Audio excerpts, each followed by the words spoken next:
इस फिल्म की कहानी चक नॉलैंड से शुरू होती है, जो कि अमेरिका की एक बहुत बड़ी कोरियर कंपनी फेडेक्स में एम्प्लॉय होता है। चक एक एग्जीक्यूटिव की पोस्ट पर होता है और अपने काम के लिए बहुत सीरियस होता है। वो फेडेक्स की ऑन टाइम डिलीवरीज कराने के लिए अमेरिका के साथ साथ बाहर के देशों में भी जाया करता है। और फिलहाल वो रशिया की कैपिटल मॉस्को में होता है और फेडेक्स के शिपिंग सेंटर में जाकर एम्प्लॉयज़ को ऑन टाइम डिलीवरीज करने के लिए मोटिवेट करता है। चक यहाँ मौजूद लोगों को अपना खुद का एग्जाम्पल देते हुए बताता है कि जब वो फेडेक्स की डिलीवरीज करता था तो उसको भी चैलेंजेस फेस करने पड़ते थे। वो कहता है कि एक बार जब वो डिलीवरी देने जा रहा था तब उसकी गाड़ी खराब हो गई थी, लेकिन उसने इस बात का बहाना नहीं बनाया और एक बच्चे की साइकिल उधार लेकर जाकर अपना कोरियर ऑन टाइम डिलीवर किया था। चक सारे एम्प्लॉयज़ के लिए घड़ी में टाइम सेट करता है और कहता है कि उसे सारी डिलीवरीज इसी टाइम के अंदर चाहिए। और इसी टाइम पर उसे मालूम चलता है कि डिलीवरी देने जा रही एक ट्रक रास्ते में खराब हो गई है। चक तुरंत मौके पर पहुंचकर उस ट्रक में लदे सारे पैकेजेस बाहर निकलवाता है और दूसरे ट्रक में रखवा कर डिलीवरीज करने के लिए भिजवाता है। इसके बाद चक अपनी गर्लफ्रेंड कैली को फ़ोन लगाता है और कहता है कि मुझे मेम्फिस आने में 18 घंटे के करीब लगेंगे और इस वीक में मुझे एक डेंटिस्ट के पास भी जाना होगा क्योंकि मेरे एक दांत में काफ़ी दिनों से बहुत दर्द हो रहा है। चक इसके बाद मॉस्को में अपने सारे काम खत्म करता है और मेम्फिस के लिए निकल जाता है। मेम्फिस आकर चक कैली से मिलता है। चक और कैली काफ़ी सालों से रिलेशनशिप में हैं और एक दूसरे से प्यार करते हैं और शादी भी करना चाहते हैं, पर चक के बिजी स्केड्यूल की वजह से इनकी शादी की डेट फाइनल नहीं हो पा रही है। इसके बाद ये दोनों क्रिसमस ईव पर फैमिली मेम्बर्स के साथ बैठकर डिनर कर रहे होते हैं और जैसे ही एक रिलेटिव चक से शादी की बात करता है, वैसे ही चक को पेजर पर फेडेक्स की तरफ से मैसेज आता है कि उसे आज ही मलेशिया के लिए निकलना होगा। केली चक को जाने से रोकती है, पर चक उसे समझाता है कि वो फिलहाल उसे जाने दे और प्रॉमिस करता है कि वो न्यू ईयर ईव उसके साथ ही मनाएगा। इसके बाद केली चक को उसी की कार से एयरपोर्ट ड्रॉप करने जाती है और चक के जाने से पहले उसको क्रिसमस का गिफ्ट देती है। वो चक को एक कस्टमाइज्ड पॉकेट वॉच गिफ्ट करती है जिसमें एक तरफ उसकी खुद की फ़ोटो लगी होती है। चक इस वॉच को देखकर कहता है कि वो इसे हमेशा अपने पास रखेगा और इसके बाद चक भी कैली को क्रिसमस का गिफ्ट देता है और जाने लगता है।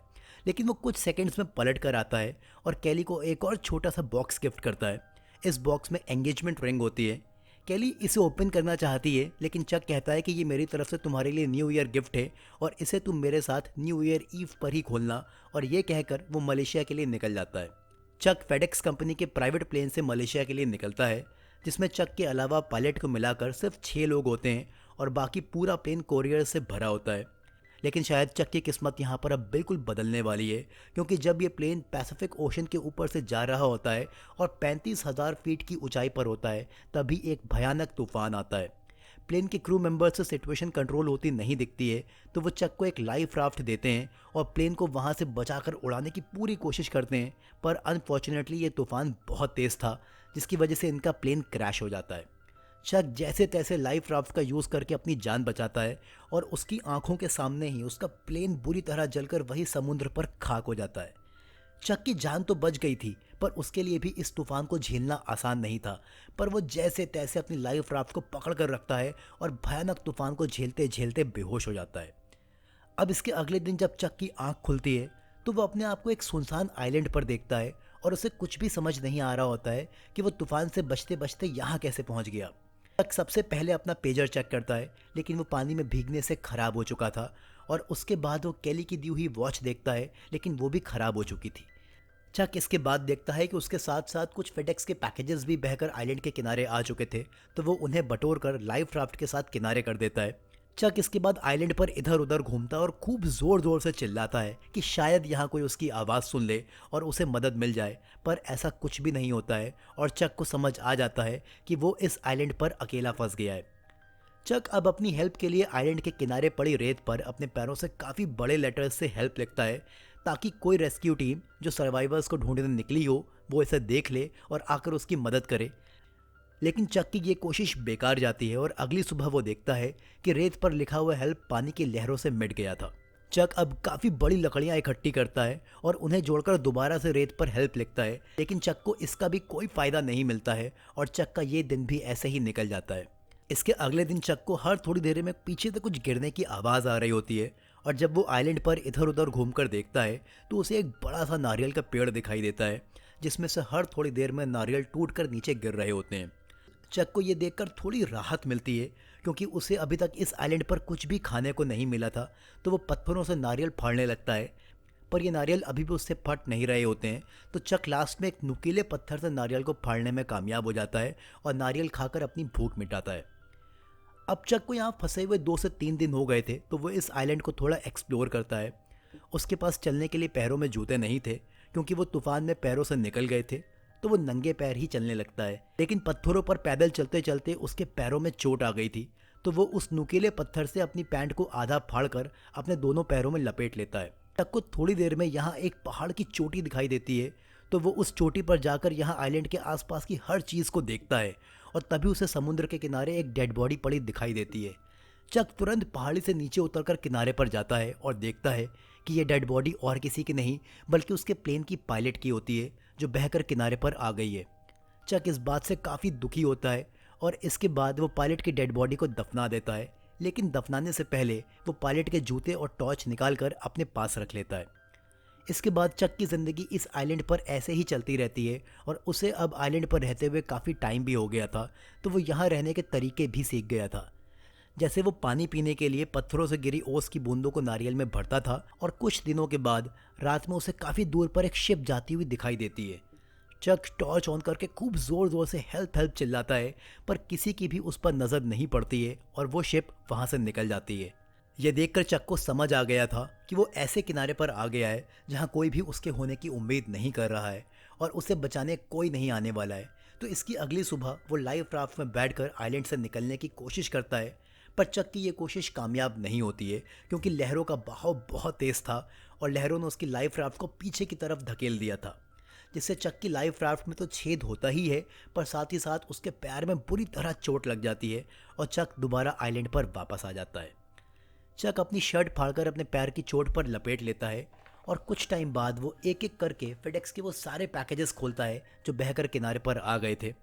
बॉक्सेस खोलने पर चक को इसमें काफ़ी चीज़ें मिलती हैं, पर इसमें सिर्फ 1-2 चीज़ें ही उसके काम की होती हैं। उसको एक पैकेट में ऊपर एंजल विंग्स दिखाई देते हैं, तो चक इस पैकेट को ओपन नहीं करता है, और दूसरे पैकेट में उसे स्केटिंग शूज़ मिलते हैं जिसमें ब्लेड्स लगे हुए थे। चक के लिए ये ब्लेड्स काफ़ी काम आते हैं। वो इन ब्लेड्स को एक औजार की तरह यूज़ करता है। वो इन्हें नारियल को फाड़ने में यूज़ करता है, जो कि नुकीले पत्थर के कंपैरिजन में काफ़ी अच्छे साबित होते हैं। चक इन ब्लेड्स का यूज़ करके एक लकड़ी के डंडे को आगे से काफ़ी नुकीला बना लेता है, जिससे वो समुद्र में घूम रही मछलियों और केकड़ों का शिकार करता है। पर अब चक के लिए प्रॉब्लम ये थी कि वो इन केकड़ों को कच्चा नहीं खा सकता था, तो अब उसे इन्हें खाने के लिए आग की ज़रूरत थी। चक लकड़ी के टुकड़ों को आपस में रगड़कर आग जलाने की कोशिश करता है, लेकिन इसमें चक का हाथ काफ़ी बुरी तरह छिल जाता है और काफ़ी खून बहता है। चक गुस्से में आकर अपने आसपास पड़ी हर चीज़ों को इधर उधर फेंकने लगता है। इन चीज़ों में एक वॉलीबॉल भी होती है, इसमें चक के खून से उसके हाथ का निशान छप जाता है। चक को इस आइलैंड पर रहते हुए अब काफ़ी टाइम हो गया था, तो वो इस वॉलीबॉल पर आँख, मुंह और आंखें बनाता है और इसका विल्सन नाम रखकर इसे अपना दोस्त बनाकर बातें करने लगता है। और इसके कुछ टाइम बाद आग जलाने का एक नया आइडिया सोचता है। चक अब 2 लकड़ियों को आगे पीछे घिसकर आग जलाने की कोशिश करता है, और काफ़ी कोशिशों के बाद इसमें वो फाइनली सफल हो जाता है। चक इससे काफ़ी खुश होता है और खुशी से झूमने लगता है, और इसके बाद वो विल्सन से बातें करते हुए केकड़ों को भूनकर खाने लगता है। अब चक की ज़िंदगी ऐसे ही चलती रहती है, पर कुछ टाइम बाद चक के दांत में काफ़ी दर्द उठता है। ये वही दर्द होता है जिसको लेकर चक डेंटिस्ट को दिखाने वाला था, पर अब ये दर्द पहले से और भी ज़्यादा बढ़ गया था और चक से और बर्दाश्त नहीं किया जा रहा था। तो वो रात में काफ़ी हिम्मत जुटाकर स्केटिंग शूज़ के ब्लेड अपने उस दांत पर रखकर ज़ोरदार चोट मारकर अपना दांत तोड़ देता है। इसमें चक को काफ़ी दर्द होता है और वो बेहोश होकर वहीं गिर पड़ता है। चक की ज़िंदगी इसके बाद इस आइलैंड पर ऐसे ही चलती रहती है, और उसे इस आइलैंड पर रहते हुए अब 4 साल से भी ऊपर का टाइम हो गया था। इन 4 सालों में चक पूरी तरह बदल गया था। उसके बाल और दाढ़ी काफ़ी बड़े हो गए थे। वो देखने में बिल्कुल एक आदि मानव जैसे लगने लगा था। वो अब मछली मारने में भी एक्सपर्ट हो गया था और दूर से ही भाला फेंककर मछलियों को मार देता था। अब एक रात जब चक सो रहा था तो उसे कुछ आवाज़ आती है। वो उठकर देखता है तो उसे एक स्टील की शीट मिलती है जो समुद्र से बहकर इस किनारे पर आ गई थी। ये शीट काफ़ी अच्छी क्वालिटी की होती है, और चक अगले दिन बैठा काफ़ी देर तक इस शीट को देखता रहता है, और फिर उसे आइडिया आता है कि क्यों ना इस शीट का इस्तेमाल वो इन लहरों के विरुद्ध करे और इसके सहारे इस आइलैंड से निकल जाए। इसके बाद चक आसपास पड़ी लकड़ियों, पेड़ की छालों और पार्सल में आए वीडियो टेप की मदद से एक बोट तैयार करता है और लहरों को रोकने के लिए शीट उसके ऊपर बांध देता है और डिसाइड करता है कि जिस दिन भी हवा का रुख बदलेगा वो उस दिन यहाँ से इस बोट पर निकल जाएगा। और एक दिन ऐसा ही आता है। चक निकलने से पहले एक बड़े से पत्थर पर चौक से लिखता है कि चक नॉलैंड इस आइलैंड पर 1500 दिन तक रहा और आज वो अपने प्यार केली से मिलने मेम्फिस के लिए निकल रहा है। और ये लिखने के बाद ही चक विल्सन को लेकर यहाँ से निकल जाता है। चक को समुद्र में बड़ी बड़ी लहरों का सामना करना पड़ता है, लेकिन ये शीट वाकई उसके काम आती है और वो इसे खोलकर लहरों से बच जाता है और उन लहरों को भी पार कर लेता है जिसे वो पिछली बार पार नहीं कर पाया था। और इस बात से चक बहुत खुश होता है। लेकिन इन लहरों को पार करने के बाद भी चक अभी भी इस अनंत समुद्र में ही फंसा होता है और उसे दूर दूर तक कोई भी ज़मीन या इंसान दिखाई नहीं दे रहा होता है। लेकिन वो हिम्मत नहीं हारता है और अपने सफ़र पर उम्मीद लेकर आगे बढ़ता रहता है। लेकिन ये उतना आसान नहीं था। रास्ते में चक को भारी बारिश और तूफान का सामना करना पड़ता है। चक अपने इस सफ़र पर आइलैंड से खूब सारे नारियल लेकर आया था और जब जब बारिश होती है वो बारिश का पानी नारियलों में भरकर पीता है और आगे के लिए बचा कर रखता है। और इस टाइम पर खाने के लिए वो समुद्र में मछलियों का शिकार करता है। लेकिन इसी बीच कुछ ऐसा होता है जिससे चक बुरी तरह टूट जाता है। एक रात समुद्र में भयानक तूफान आता है। इस तूफान में चक की बोट पर लगी वो शीट भी उड़कर निकल जाती है और चक जैसे तैसे अपने आप को बोट पर बचाए रखता है। लेकिन इसकी अगली सुबह जब उसकी आंख खुलती है तो वो देखता है कि विल्सन पानी में बहकर उससे काफ़ी दूर निकल गया है। चक तुरंत विल्सन को लाने के लिए पानी में कूद जाता है, लेकिन विल्सन अब उससे बहुत दूर जा चुका था और चक अगर उसके पीछे जाएगा तो शायद बोट पर वापस नहीं आ पाएगा। तो वो अपनी बोट पर वापस आ जाता है और विल्सन के लिए काफ़ी रोता है क्योंकि वो इस आइलैंड पर विल्सन से ही बात करता था और उसे ही अपना दोस्त मानता था। चक अब किसी तरह अपने सफ़र पर आगे बढ़ता है और कुछ टाइम बाद जब वो अपनी आधी अधूरी बोट पर बहुत ही कमज़ोर हालत में पड़ा होता है तो उसे कुछ दूरी पर वहाँ से जा रही एक कार्गो शिप दिखाई देती है। चक उस शिप की तरफ हाथ उठाकर मदद मांगता है और वो लोग उसे बचा लेते हैं। अब दूसरी तरफ हम कैली को देखते हैं जो कि इस टाइम तक अपनी लाइफ में काफ़ी आगे बढ़ चुकी थी। कैली ने शादी कर ली थी और उसका एक बच्चा भी होता है। लेकिन अब जब कैली को फ़ोन कॉल पर चक की न्यूज़ मिलती है तो सुनते ही वो बेहोश हो जाती है क्योंकि उसको और चक के जानने वाले सभी को यही लग रहा था कि चक उस प्लेन क्रैश में मारा गया था। अब इसके 4 हफ्तों के बाद चक को मेम्फिस लाया जा रहा होता है जहां फेडेक्स की तरफ से उसके वेलकम सेरेमनी रखी गई है। इस प्लेन में चक का दोस्त स्टैन भी उसके साथ होता है और उससे कहता है कि वेलकम सेरेमनी के बाद उसे कैली से मिलवाया जाएगा। पर वो चक को बता देता है कि कैली ने शादी कर ली है और उसका एक बच्चा भी है। इसके बाद मेम्फिस पहुंचने पर चक अपनी वेलकम सेरेमनी अटेंड करता है और फिर कैली से मिलने आता है। लेकिन यहाँ कैली उसे मिलने नहीं आई थी बल्कि उसके बिहाफ पर उसका हस्बैंड होता है। ये वही डेंटिस्ट होता है जिसके पास चक अपना दांत का दर्द दिखाने जाने वाला था। कैली का हस्बैंड चक से सॉरी बोलता है और कहता है कि कैली के अंदर उसे फेस करने की हिम्मत नहीं थी, इसलिए आज वो यहाँ पर नहीं आ पाई है और उसने मुझे भेजा है। वो इस टाइम बहुत ही ज़्यादा इमोशनल है, तुम्हें उसे थोड़ा टाइम और देना पड़ेगा, वो तुमसे मिलने ज़रूर आएगी। और ये कहकर वो डेंटिस्ट वहाँ से चला जाता है। चक इसके बाद खिड़की से बाहर देखता है तो उसे कैली दिखाई देती है जो कि इस टाइम पर काफ़ी रो रही होती है और उसका हस्बैंड उसे चुप कराकर वहाँ से ले जाता है। इसके बाद चक के लिए एक छोटी सी पार्टी भी ऑर्गेनाइज करी गई होती है, लेकिन चक सबके बीच में भी नॉर्मल फील नहीं कर रहा होता है और रात में सबके चले जाने के बाद वो डाइनिंग टेबल पर पड़ी सारी डिशेस में से रोस्टेड केकड़ा उठाता है और पर कुछ सोचकर वो उसे वापस रख देता है। इसके बाद चक काफ़ी देर तक कैली की दी हुई उस पॉकेट वॉच को देखता रहता है और जब उसे कुछ भी समझ में नहीं आता है तो वो आधी रात में टैक्सी करके कैली से मिलने उसके घर जाता है। चक के बेल बजाने से पहले ही कैली उसके लिए गेट खोल देती है, मानो जैसे कि वो उसका ही वेट कर रही थी। इतने टाइम बाद एक दूसरे को देखकर ये दोनों काफ़ी इमोशनल होते हैं और एक दूसरे के गले मिलते हैं। कैली चक को बताती है कि उसकी मौत की खबर सुनने के बाद काफ़ी टाइम तक वो डिप्रेशन में थी। चक उसे उसकी दी हुई पॉकेट वॉच वापस कर देता है क्योंकि ये कैली के ग्रैंड पेरेंट की थी, पर इसमें से वो कैली की फ़ोटो निकालकर अपने पास रख लेता है। अब कैली चक को मैप दिखाते हुए समझाती है कि जिस शिप ने तुम्हें बचाया, तुम वहाँ से बहकर 500 माइल्स दूर चले गए थे, तुम्हें 4 हफ्तों तक ढूंढा गया और किसी को भी आइडिया नहीं था कि तुम बहकर इतनी दूर तक चले जाओगे। चक यहाँ काफ़ी इमोशनल होकर कैली से कहता है कि शायद उस दिन उसे मलेशिया के लिए नहीं निकलना चाहिए था या फिर उसे शायद कार से बाहर ही नहीं आना चाहिए था। कार की बात पर कैली चक को गैरेज में खड़ी उसकी कार दिखाती है जो चक के चले जाने के बाद उसने काफ़ी संभाल कर रखी है और ये कार वो चक को आज वापस कर देती है।